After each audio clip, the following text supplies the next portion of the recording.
금요예배에 참석하신 여러분을 축복합니다. 오늘의 말씀은 시편 101편입니다. 제목은 언제 나에게로 오시렵니까? 라고 정했습니다.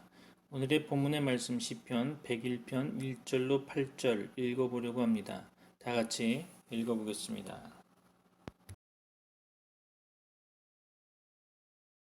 제 101편 다윗의 시.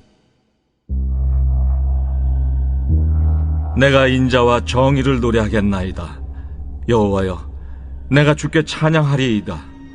내가 완전한 길을 주목하오리니 주께서 어느 때나 내게 임하시겠나이까. 내가 완전한 마음으로 내 집 안에서 행하리이다. 나는 비천한 것을 내 눈앞에 두지 아니할 것이요 배교자들의 행위를 내가 미워하오리니 나는 그 어느 것도 붙들지 아니하리이다. 사악한 마음이 내게서 떠날 것이니 악한 일을 내가 알지 아니하리로다. 자기의 이웃을 은근히 헐뜯는 자를 내가 멸할 것이요 눈이 높고 마음이 교만한 자를 내가 용납하지 아니하리로다. 내 눈이 이 땅에 충성된 자를 살펴 나와 함께 살게 하리니 완전한 길에 행하는 자가 나를 따르리로다. 거짓을 행하는 자는 내 집안에 거주하지 못하며 거짓말하는 자는 내 목전에 서지 못하리로다. 아침마다 내가 이 땅의 모든 악인을 멸하리니 악을 행하는 자는 여호와의 성에서 다 끊어지리로다.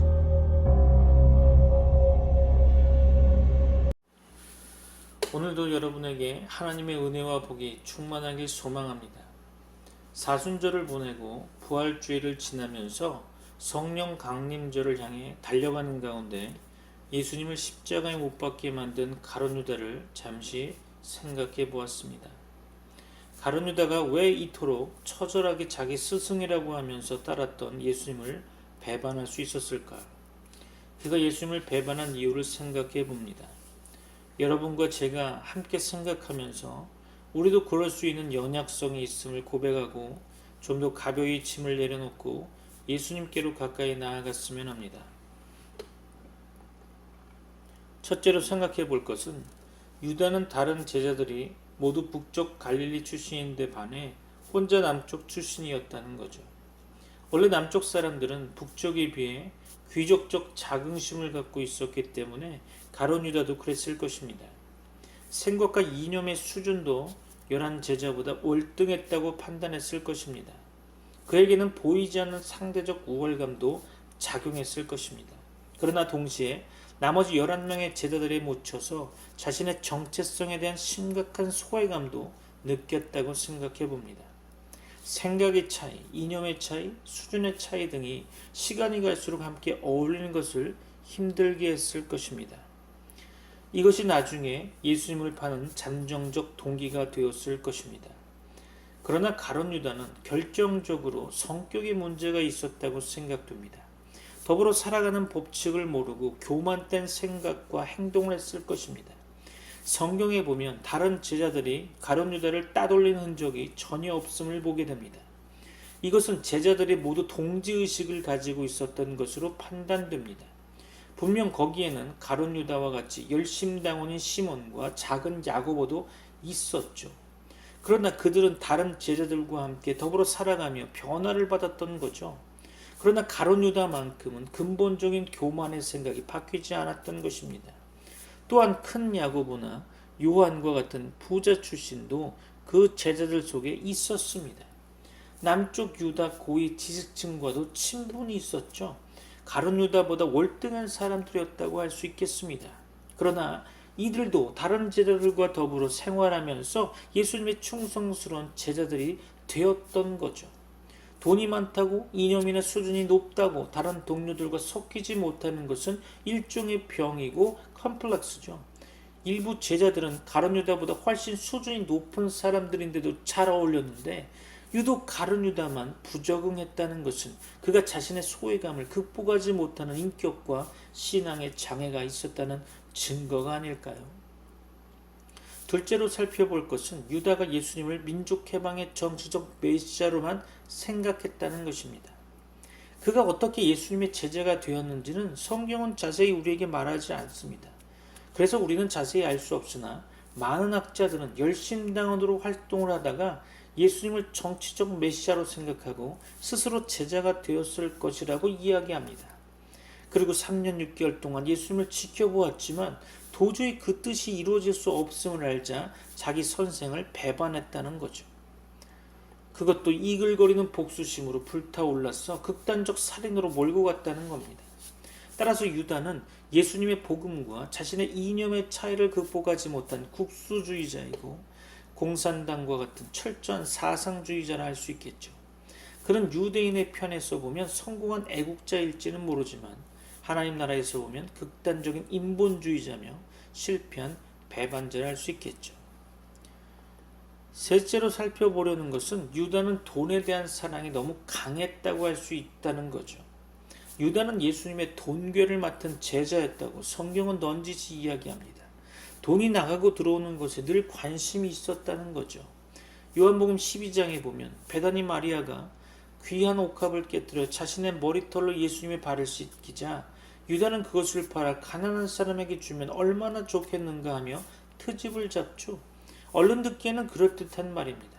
그러나 사실 자기에게 들어오는 헌금 수입 때문에 한 말이지 실제로 가난한 사람들을 위해서 한 말은 아닐 것입니다. 오늘날 가룟 유다와 같은 사람들이 얼마나 많이 있습니까? 자신의 이론적 논리로 거룩한 교회를 무너뜨리는 사람들이 많이 있음을 보게 됩니다. 왜 헌금을 하냐? 교회를 왜 크게 짓느냐? 그 돈이면 가난한 사람에게 더 많이 구제할 수 있지 않겠느냐? 하면서 얼마든지 비난할 수 있죠. 실제 교회는 성전을 크게 짓는 것에 열심을 다하면 안 되겠죠. 그러나 예수님은 마리아가 자신의 십자가 죽음을 기념하기 위해 그렇게 했다고 가룟 유다를 책망했습니다. 다시 말해 마리아의 낭비는 거룩한 십자가 사건을 빛내기 위한 눈물과 헌신과 투자였다는 거죠. 이것을 다른 목사님들은 거룩한 낭비라고도 표현합니다. 그래서 구제와 복음전도 사회정의와 예배는 둘 다 중요하지만 구태여 우선순위를 정하라고 하면 교회는 구제보다 영혼 구원이 먼저이고 사회정의보다 예배가 먼저라고 생각됩니다. 물론 복음을 전하는 사람은 구제도 아주 잘하죠. 예배를 경건하게 드리는 사람도 사회정의에 솔선수범하고 있음을 보게 됩니다. 그러나 그리스도인이 예배는 등한시하고 구제와 정의만 부르짖는다면 가룟 유다와 같은 사람이 아닌가 생각이 됩니다. 가룟 유다는 구제를 명목으로 사료사욕을 챙겼고 은30에 예수님을 팔아넘긴 돈에 눈이 멀었던 비열한 배신자였죠. 넷째로 살펴볼 것은 유다의 배신은 주님을 끝까지 따르다가 겪게 될 고난이 두려워서 그랬을 거라는 거죠. 예수님은 말세에 일어날 많은 재난과 고통에 대해 말씀했습니다. 또한 끝까지 주님을 따르는 길도 엄청난 고난임을 수도 없이 강조했죠. 그러나 가룟 유다는 이런 엄청난 환난과 역경을 당하면서까지 이념이 다른 예수를 쫓을 이유가 없다고 생각했을 것입니다. 좀 더 구체적으로 말하면 가룟 유다가 열심당원을 포기한 것은 예수님과 함께하면 쉽게 해방을 얻을 수 있다는 안일한 생각이 있었을 것입니다. 그런데 예수님은 언제나 환난과 고난과 역경을 거듭 강조했죠.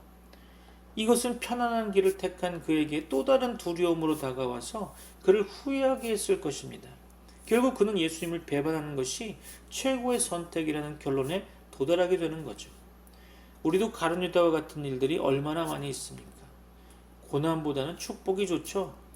그래서 처음 예수 믿으면 많은 기대와 호기심을 갖게 됩니다.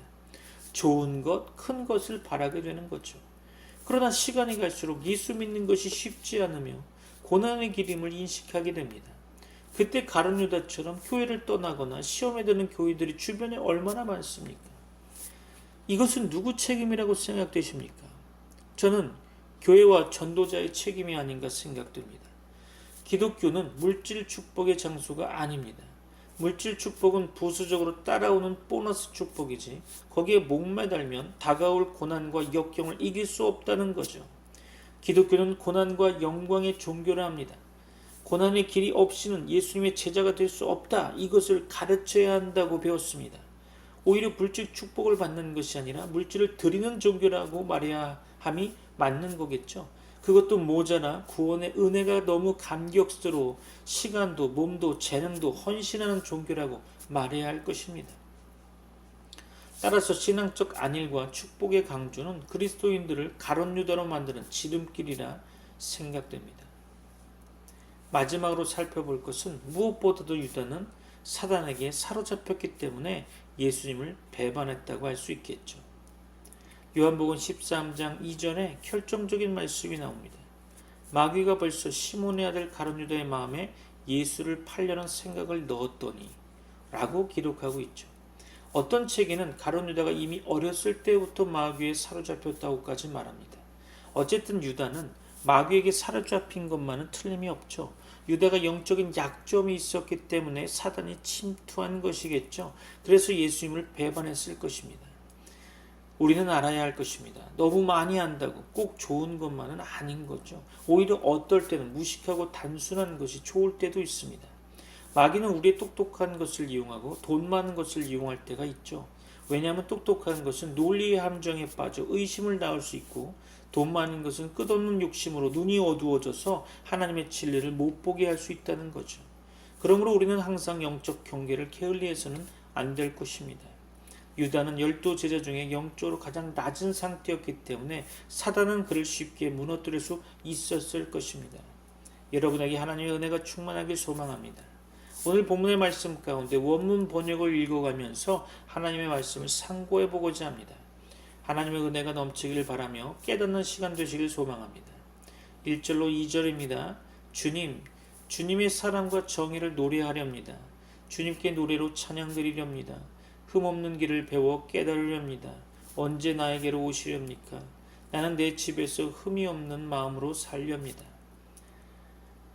본문에서 시편 저자는 주님의 사랑과 정의를 노래하렵니다. 주님께 노래로 찬양드리렵니다 라고 말하고 있죠.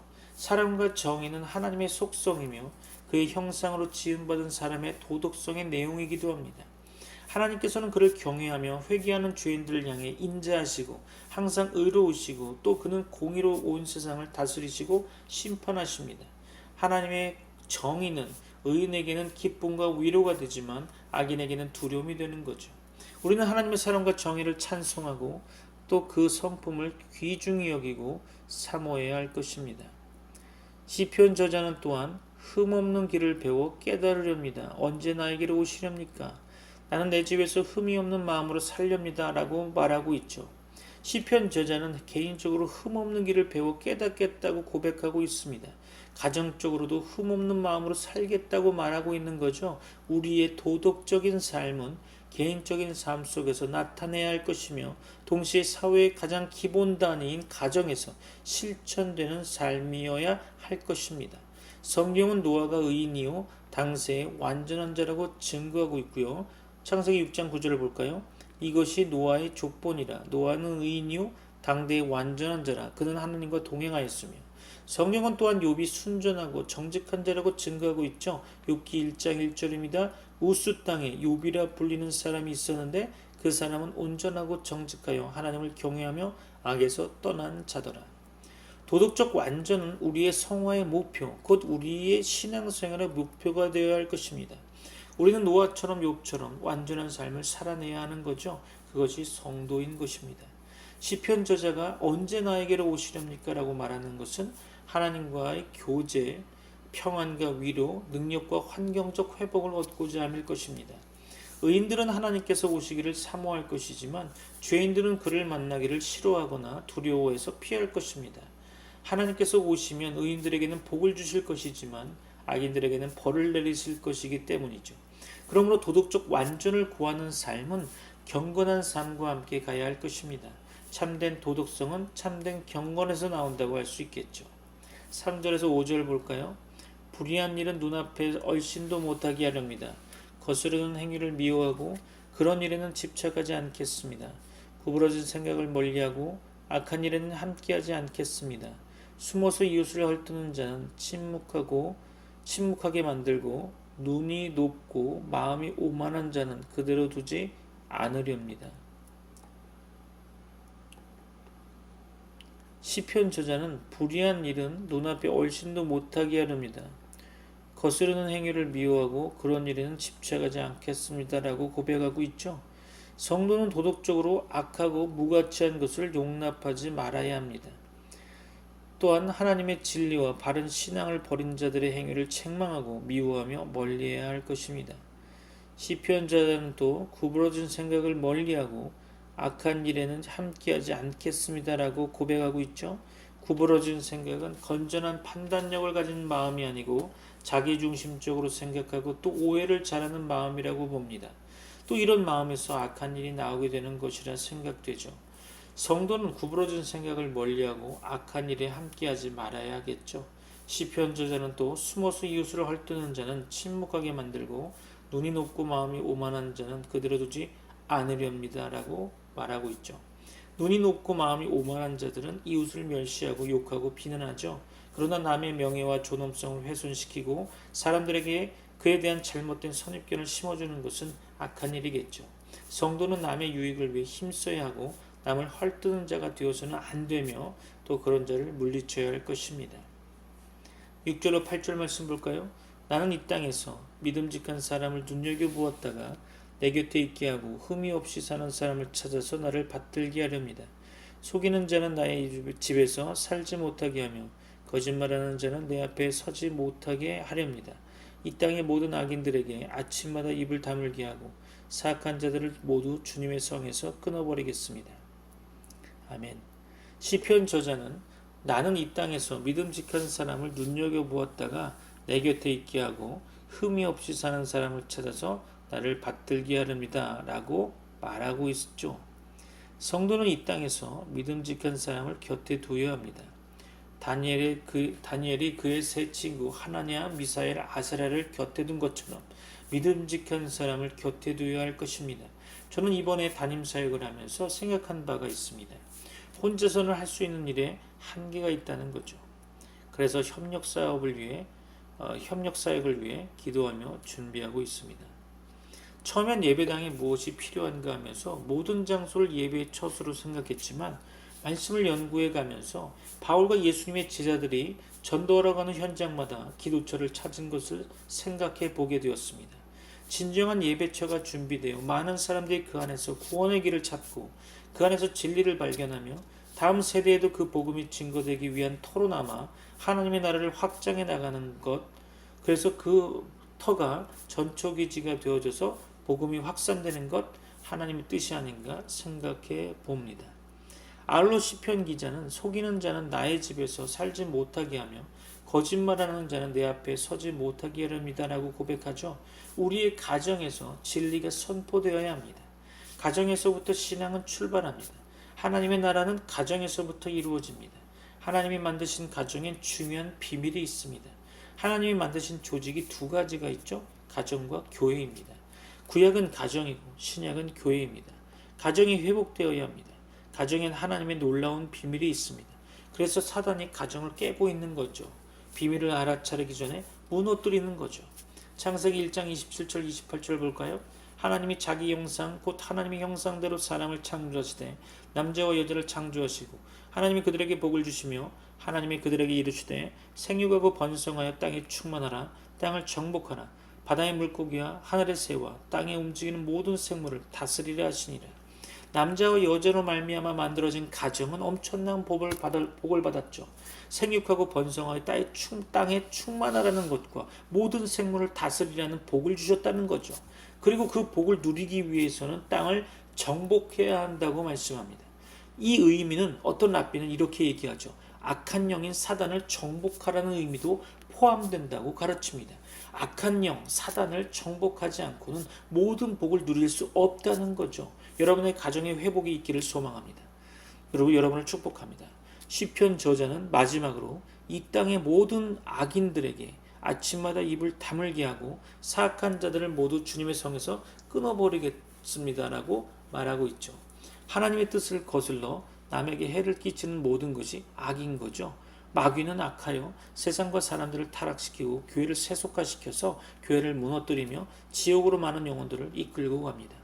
거짓되고 악한 자들은 하나님의 교회에 합당치 않죠. 그래서 하나님은 그들을 변화시킬 것이며 하나님의 작품으로 만들 것임을 저는 믿습니다. 말씀을 마무리하려고 합니다. 시편 101편을 정리하면 첫째로 우리는 하나님의 임하심을 사모하며 그의 사랑과 정의를 찬송해야 한다는 거죠. 우리는 하나님 앞에서 늘 경건하게 생활하면서 그의 평안과 위로, 그의 능력을 구해야 합니다. 하나님께서는 그를 진실히 찾는 모든 자들과 함께 하실 것입니다. 둘째로 우리는 완전한 길에 주목하고 가정에서 완전한 마음으로 행하고 또 완전한 길에 행하는 충성된 자들과 함께 일하기를 소원해야 한다는 거죠. 도덕적 완전은 하나님의 구원의 목표이며 우리의 신앙생활의 목표입니다. 하나님께서는 우리를 거룩하고 흠이 없게 하시려고 택하셨고 예수 그리스도의 피로 구속하셨습니다. 그러므로 우리는 개인적으로, 가정적으로, 교회적으로 도덕적 완전을 실천하는 충성된 자들이 되어야 할 것입니다. 셋째로 우리는 모든 악한 것들을 미워하고 멀리하고 멸해야 할 것입니다. 우리는 악하고 무가치한 것들, 삐뚤어진 마음, 이웃을 은밀히 비난하는 마음, 교만한 마음, 거짓말하는 것 등을 다 미워하고 멀리해야 할 것입니다. 하나님의 자녀들은 하나님께서 미워하시는 그런 악들을 다 멀리해야 할 것입니다. 여러분에게 하나님의 은혜와 평강이 넘치길 소망합니다. 다 같이 기도하겠습니다.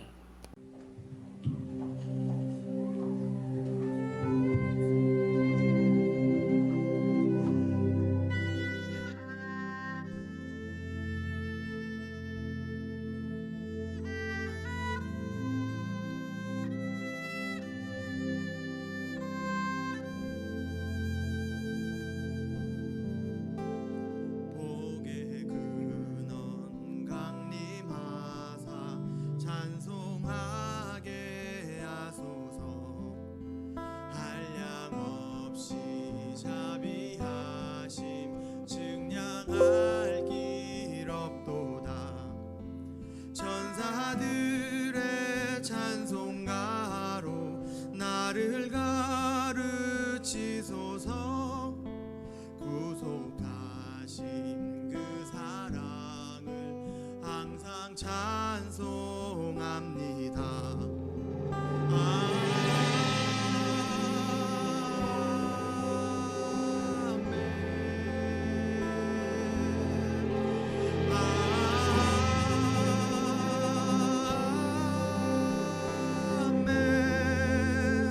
주의 크신 도움받아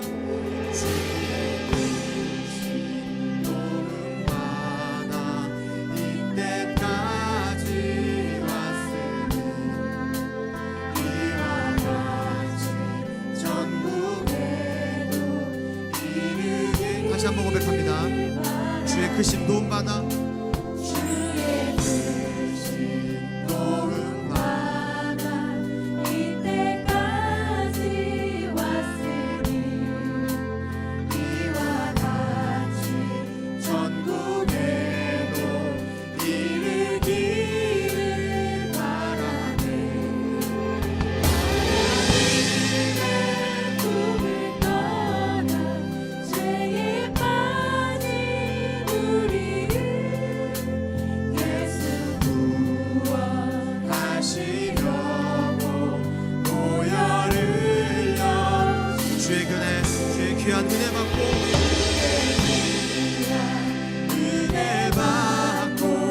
인생 빚진 자들을 주의 은혜 사슬 내사 나를 주 다시 한번 고백하며 나아갑니다. 주의 귀한 은혜 받고 주의 귀한 은혜 받고 인생 빚진 아멘.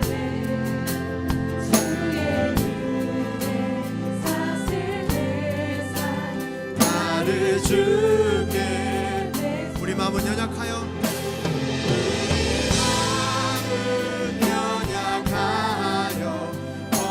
범죄하기 쉬우니 하나님이 받으시고 전부 다시 한번 고백하며 나아갑니다. 우리 마음은 연약하여 범죄하기 쉬우니 우리 마음